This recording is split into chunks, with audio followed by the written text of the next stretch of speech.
Well, hey there. Welcome to episode 82 of the Hello. Blended Family Coaching Show. We're so glad that you're here. Now, today is a continuation of last week's episode where we were talking about the challenges of navigating when a parent is missing in a child's life.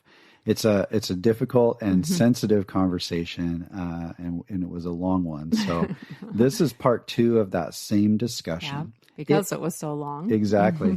Now, if you haven't heard the first half of the conversation, you might want to back up and go to episode 81 and have a listen through that first, because we're going to pick up right where we left off, just on the other side of the intro. So we'll see you there. Welcome to the Blended Family Coaching Show, where you'll discover how to move your step family from just surviving to truly thriving.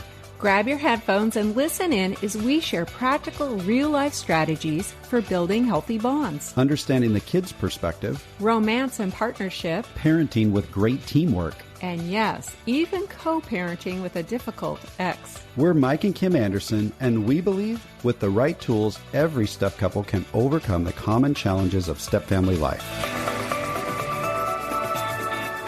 Join us for authentic and sometimes comical conversations to discover how you can lead your family with confidence and create the future you really want.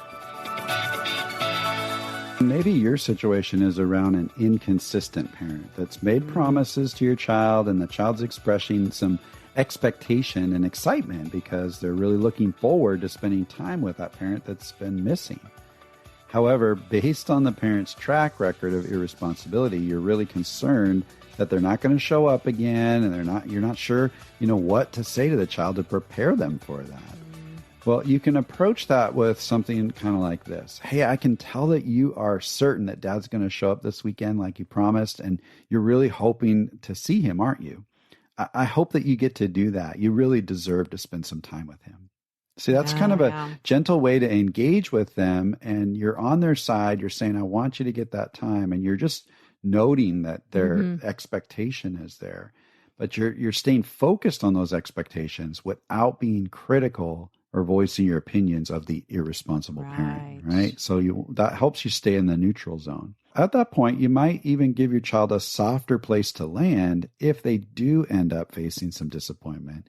You can do that by saying something like, I wonder what else you could do today if somehow the plans change. Right. It's not, if your dad doesn't show up, but if somehow the plans change, what do you think you could do today? That just helps the child to adjust their expectations without dashing the hope and the desire that's really in their heart. And this is a real delicate one to manage. It's challenging. So you want to be sensitive and really thoughtful about how you're going to phrase this, and be mindful when you're communicating with the child about that undependable parent. They love that parent and they're connected to that parent. And so you're going to create your own barrier, like Kim said a little bit ago, if you start bad-mouthing. Now, one thing I do want to point out too, on all these examples, pay attention to the way that Kim and I are expressing it, and our tone and that kind of thing. Calm. Pay attention to your body language and that kind of thing. If it's, I wonder what else you could do today because the plans might change. If you say it the wrong way, that can actually speak messages you don't want to speak either. Stay in the neutral zone. Stay in the neutral zone. Yeah, that's right. Yeah. Now, you can look for opportunities to engage in conversations about the missing parent, but don't become overly emotionally invested in the decisions or the conclusions that the child makes. Again, stay neutral. The key is to not get caught in the trap of trying to change the child's idealistic viewpoint or oppose any positive opinion that they have about that missing parent, okay? In other words, don't say something like, your dad is a really selfish person. That's not okay. You also don't need to make excuses for that missing parent. Your dad is just, he's got a really busy schedule these days. You don't need to cover up for him. Sure. You also don't want to fall into the trap of siding with the child's negative opinions or fueling the fire. That's right. If they're hurting. You don't want to say anything like, you're right. If your dad really loved you, he'd show up like he says he's going to. Don't jump on those. Yeah. Instead, keep your focus on the child's feelings and help them to develop a plan for how they'll relate to that disengaged parent rather than setting the child straight or jumping on the bandwagon or going into fix-it mode. For the child, this process, unfortunately, it's going to be a painful journey of discovery as they come to grips with the truth about their parent. And the child will need to gradually go through this process on their own as they mature and as things become clearer for them. You can be there and emotionally support them through the process, but you need to allow the child to come to their own understanding of reality. Even if that inconsistent parent is irresponsible and disrespectful, don't teach the child to disrespect or turn against them. That's right. Do your best to keep your own heart soft towards that missing parent, and then allow the kids to come to their own conclusions at their own pace and in their own way. Don't force an agenda here. Yeah, that's really hard. You said do your best to keep your own heart soft toward the missing parent. Well, that's challenging. Yeah. Keep in mind, though, you're doing that for the benefit of your child, not to benefit that other parent who maybe has hurt you along the way as well, but really for the benefit of your child. Yeah, you're not sweeping things under the rug. The reality's right there. You're dealing with it. Yeah. But you also want to keep that bridge of connection open because it's going to be there whether you're there emotionally supporting the child or not. They're still going to be connected to that missing parent in their own heart. That's right. We've talked about this kind of unresponsive or occasionally dropping in type of parent. Sometimes they actually get some messages from that other parent that are untrue. Right.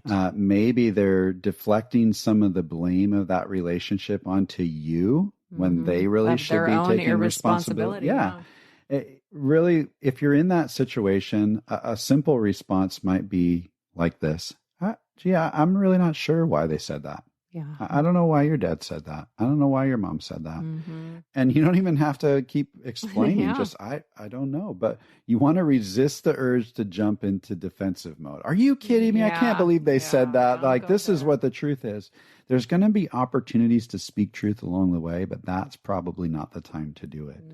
And so, if that other parent is telling blatant lies or slandering you to the child, I want you to, there's a resource you can do is go back to our episode 8, and we'll link to that in the show notes, where we offer some strategies for helping kids understand the truth without bad-mouthing that other parent. It's kind of an art and a science. So you may want to go check that out. And again, we'll link to that in the show notes. In these difficult situations, it's important that you maintain your self-control and not overreact.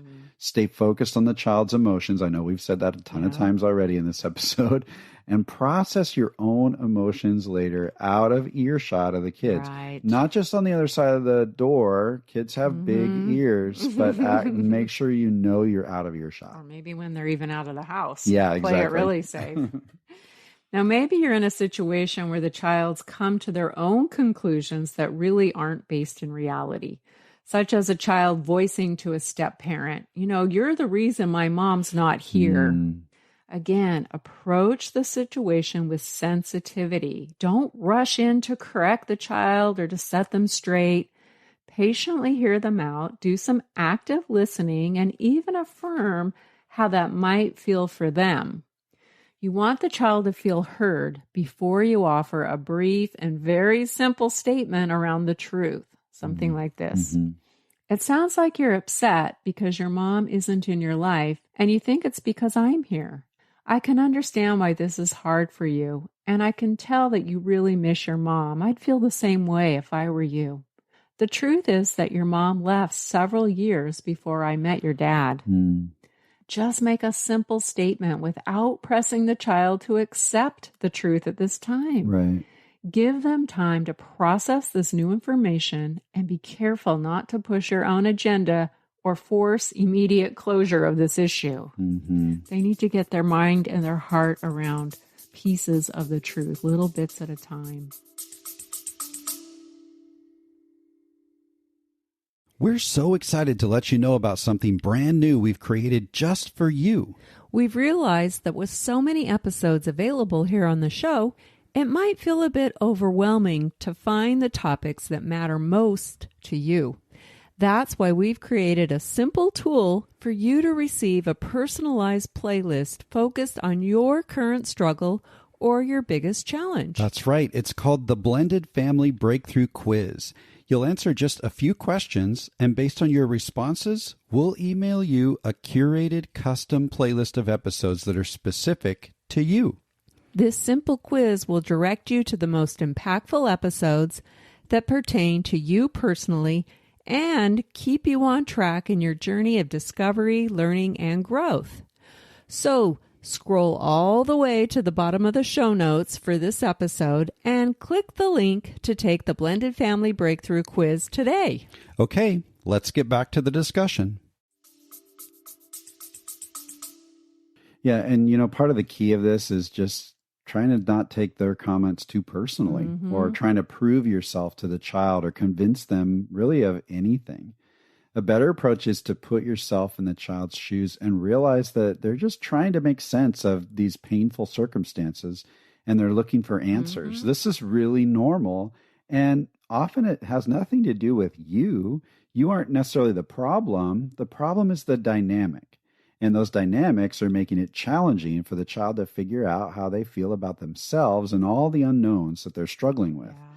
But the minute you get defensive or offended, you've missed the opportunity to make this safe space that we're talking about for the child what they really need in order to process their difficult thoughts and emotions. When that opportunity is missed, they're most likely going to shut down on you.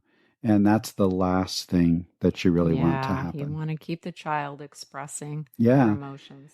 And if you're a step parent, I get it. This can be really challenging, but you can decide in your heart that you're going to love your stepchildren because you love your spouse, right? So it's those moments when you're struggling to like your stepchild or just feeling like they're so frustrating, remember that you fell in love with their parent and that you're going to love your spouse well by loving their kids well. Well, one of the things that helped me in those moments when my stepdaughter Annika said hurtful things about me or about our family was to just remember the little saying that I learned in the Love and Logic parenting class that reminded me that Annika was not giving me a hard time, she was having a hard time. And kids are going to respond to pain. They're going to say things that probably even in the grand scheme of things, they may not even mean. Yeah. But that's what they're feeling in the moment. And they don't have the capacity to change how they're going to respond to that. And you staying neutral, realizing, oh, wow, this must be really painful for them, can help you keep your heart in the right place and really focus on loving them well. I think for me, because I grew up in a very difficult blended family, I had a lot of empathy for Annika in those moments. Yeah, you absolutely did. Yeah, I could remember what it felt like to be angry and frustrated with everything that I was having to deal with as a kid. And so step-parents, remember that when some of this feels directed at you, that it's all about your position in the family system, not your personhood. That's what's creating the frustration in the kids, is all these dynamics. So you've got to figure out how to focus on simply staying available and connected and express your love to them even when it's hard. Right. It's really worth it. The ultimate fix in this situation would be for the absent parent to return and consistently resume their role in the child's life. But you simply can't make that happen. The next best thing you can do is be there for the child in those painful moments and allow them to process their thoughts and feelings. Helping them to get all that grief up and out actually helps it begin to lose its power in their heart, and it starts to create an opportunity for healing to begin. They need to process. That's right. We recently heard a great term that stepfamily expert Ron Deal uses for these challenging moments with kids, and he says that we should hug the hurt. You can't get rid of the child's pain, but you can continue to reinforce your support and your love. You can lean into that hurt with the child rather than avoiding it or trying to come up with a quick fix. This is most often going to create a lasting positive impact on your relationship with them and just really holding them when they're hurting, hugging the hurt. Yeah. And what we're really walking you through here is basic emotion coaching, which is a skill that any parent or step parent can master. And being there emotionally for your child or stepchild can be such a positive, loving step in helping them navigate through these heartbreaking circumstances. And if you want to learn this skill, we've put a link in the show notes to an amazing book by Dr. John Gottman called Raising an Emotionally Intelligent Child. Mm-hmm. And it's going to give you a step-by-step guide in how to emotionally coach your kids. I love this book. Mm. And by the way, it also helps you to develop a close bond with them. And keep in mind that your kids don't need you to be perfect, okay? They just need you to be present.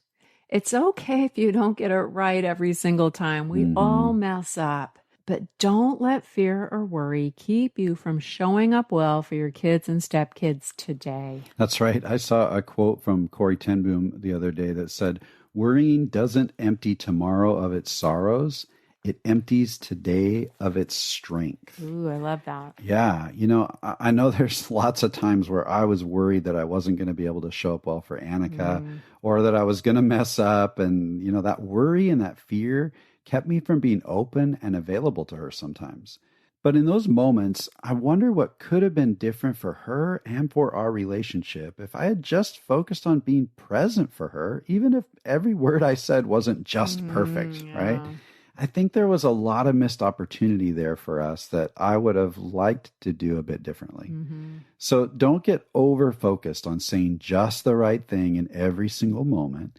Instead, focus on being a good listener and not taking their difficult emotions personally. They need you to be present, not perfect. Now, all of this is true for kids, whether they're missing a parent who has abandoned them, as well as a child who's lost a parent to death. You can create a safe space for them to reminisce and share openly about that lost parent. And I just want to point out this particular thing can be very challenging for a step parent to listen to. It's hard to hear about those positive memories sometimes about your new spouse's deceased spouse. And it's hard to hear the stepkids talk about their first family experience. But when you can handle all of this with grace, you're giving them a tremendous gift, a gift that really needs to be given.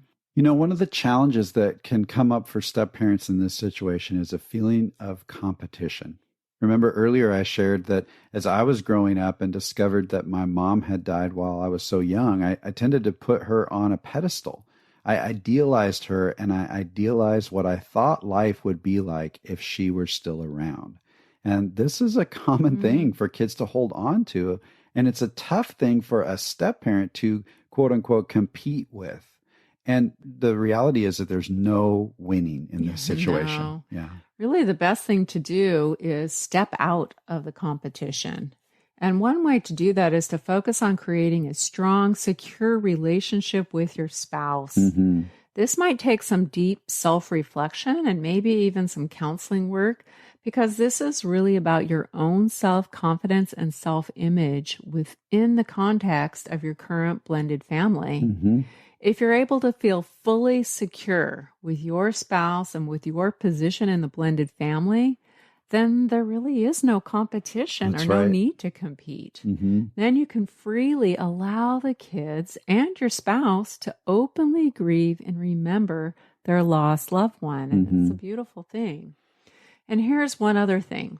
When you let go of your own comparison or competition, it can help the kids let go of those things as well. That's right. The reality is that the love that existed between a child and a lost parent is simply different than the love that exists between you as the step parent and that child.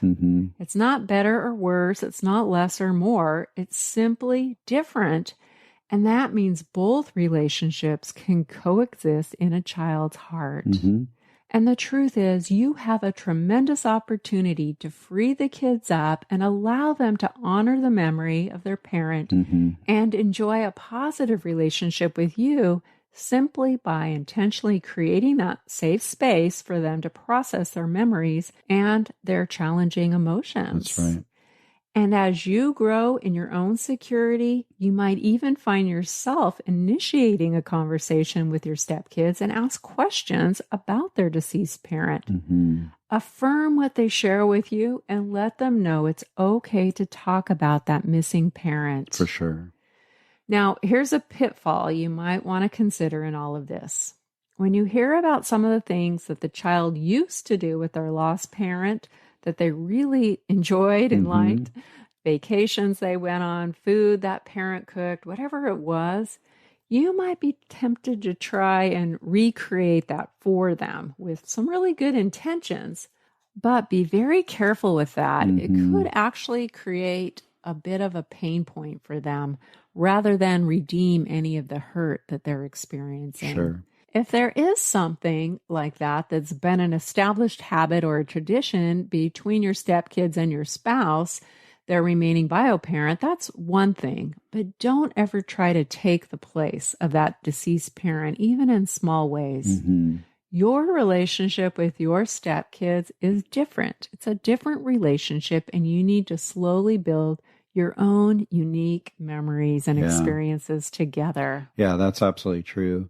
Now for kids who might not have a lot of memories about their deceased parent because maybe they were really young when that parent passed away, creating a safe space might look a little bit different for them. It'll be more about answering their questions and keeping the dialogue open, really letting them know that it's okay to clarify things that maybe they're confused about, or help them get a sense of what their parent was like, their preferences, what made them laugh, the little things and the big things that the kids might be curious about. That was my situation, and I'll respectfully share that there were some things that I wish my dad had done a bit differently when I was young. First, I want to say that I love my dad. I'm really grateful that he and I are in a good place now where we can actually connect and even talk about some of the challenges of the early years in our home.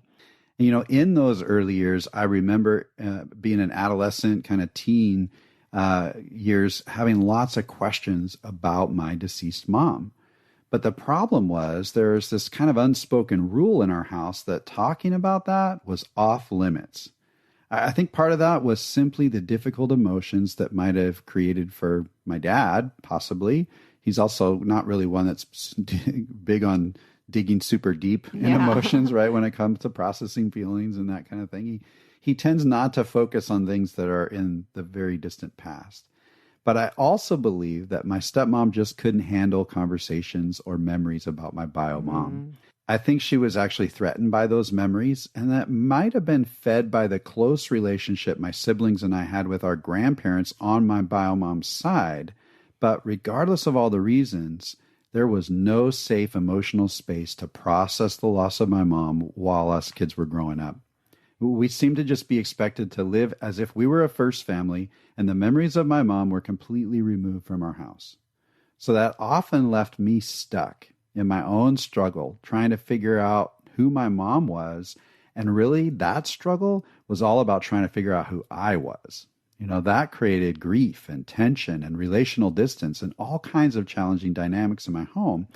And I wonder what might have been different if my dad and stepmom could have just found a way to open up the conversation, maybe allow us to honor the memory of my mom and simply be able to enjoy our present relationship as well as reminisce about the past. Right. Those things don't have to be mutually exclusive. They can operate together. Exactly. I think it would have created a completely different opportunity for closeness and safety within our home. I'll never really know why, but it seems like many things may have been different for us as a family and for me as I entered my late teens and adulthood, if that dynamic had simply been a little bit different. Yeah. So step-parents, I just want to encourage you that you can create a strong, bonded, healthy relationship with your stepkids, even in the midst of them processing their losses, whether that missing bio parent is deceased or just doesn't come around anymore. Stay out of the competition or comparison mindset and work on simply being a reliable connection for them. You're likely going to experience some difficult conversations. That's going to come. And probably some difficult seasons in your relationship as they try to process through the confusing losses. But hanging in there with them, I promise you, is going to be well worth the effort. Absolutely. And we've been talking about these challenges our kids might be facing if they're missing a biological parent. and how you can meet them where they're at and hug the hurt while helping them to express and work through their emotions. But we also want to encourage you to evaluate each child individually because they are each probably handling their loss differently. And there are many factors that go into how a child responds and accepts the loss of a parent. And if you're evaluating each child, you want to consider if therapy would be a beneficial step for them. And here are some things just to think about. Yeah. You know, when a child questions if they're loved by that missing parent, it often creates issues around their own identity. They might think things like, if that missing parent doesn't love me, what does that say about me? Mm-hmm. The child might struggle to understand their worth. If they don't feel loved or worthy of love from that missing parent, they can experience a loss of identity. Mm-hmm. While struggling through these emotions, kids can shame and blame themselves, especially when they're questioning their worth. Yeah. They might be unable to accept a step-parent's love, thinking or even saying things like, I don't want you to love me if my dad won't love me. Yeah, those can be real challenges for kids in all kinds of these situations. And, we all have natural responses to pain. Kids are no different than they're that. Humans. They can react with shaming themselves or blaming the people around them for the pain that they're processing. Sometimes they act out trying to control their situation, or they might isolate in some way in an attempt to escape when the painful emotions hit. It's that fight or flight response. Kids struggling through grief can experience a loss of stability, a loss of structure, a loss of emotional safety. These things generate feelings that are really hard for any of us to work through, much less a child who's not developed in maturity or healthy coping skills yet. Sure. So it can be healthy and helpful for kids who are grieving loss and experiencing pain to just have a neutral person, such as an experienced counselor, really for them to process with. For some kids, even if you've created that space for them to process in your home, they might not be able to fully open up and be honest with how they're feeling because sometimes they're just afraid of hurting your feelings or afraid of making the step-parent feel bad. Yeah, they're worried how you're going to react. Yeah, so they kind of keep it bottled up and they don't let it out, even if it is a reasonably peaceful, safe environment to do that. This can especially be true for kids that are really high in empathy and they're very sensitive toward other people's emotions. So a therapeutic environment could provide them with a person who can hear their pain and not be negatively impacted by it.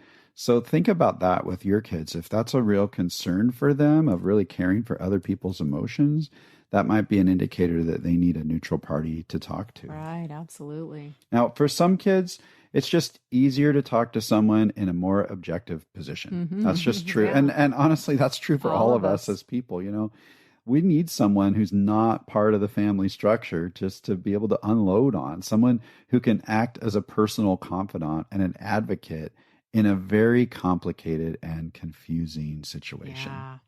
A really positive outcome that can come from therapy is that a good family therapist can help bridge the gaps in the family and bring about deeper understanding by opening up communication in group sessions. My daughter Annika went through some therapeutic support, and it was so awesome the way that the counselor brought us together and opened up these conversations where we could freely exchange what was going on. And he acted kind of as a mediator and made it a little bit safer for Annika. But it's important that they have that safe space at home, but then also consider counseling. That's right. And if you feel that one or more of your kids would benefit from therapy, we strongly encourage you to find a counselor that has some experience or training around blended family dynamics. This is so important because it's one thing to support a child who's working through some significant loss or disconnection of a parent, but when they're dealing with that, and then on top of it, the child's trying to find out how they fit into this new blended family structure, or even if they've been trying to navigate it for a while, all these relational tensions that pop up are really challenging. And this really does create several unique layers of challenging issues. So you're going to want to make sure that whoever you work with and whoever your child might connect with professionally, or even through ministry resources like your local church, you need them to understand the complexities of blended family life and make sure they're equipped to really support your child and your family as a whole. Absolutely. So important. Okay, so we've covered a lot in this discussion around some very challenging and sensitive dynamics, but we certainly haven't covered everything. Yeah. Because, of course, all of this gets even more complicated and more challenging when the step-parent has brought kids of their own into the mix. And if those kids have two involved parents and are moving between two homes, but the other set of kids aren't because their other bio parent is missing, well, this creates yet another layer of difficult emotions for kids as they start to compare and contrast. And this will inevitably lead to some unexpected emotionally charged challenges for the adults to navigate for each set of kids and for themselves, right? For sure. And we don't have time to go into all of that today, but if you can relate to those specific dynamics, or if you just want to keep learning, we've put a link in the show notes to a podcast episode from Ron Deal, where he interviews stepfamily experts Andy and Heather Hetchler. And we encourage you to go listen to their blending experience with one set of kids struggling with an absent parent and how they were able to not only survive these challenges, but truly thrive and support all the kids in some really amazing and creative ways. We'll also put a link to one of Ron's articles called Where's Mom? The Disengaged Biological Parent. And that could be helpful for you too if you've got disappointed kids and you're struggling with a parent who's regularly a no-show in their lives. Yeah, those are great resources. And they'll just help you to keep learning. Yes. And another interesting aspect about this missing parent dynamic is that it can have a big impact on the topic that we're going to focus on next week. And that's all about favoritism in a blended family. You know, this can be really challenging when one set of kids is moving back and forth and the other set is not. That's not the only dynamic that can create a sense of favoritism in blended families, but we're going to get into more details around that next time. We hope this has been very helpful for you, and that's going to make this episode a wrap. Until next time.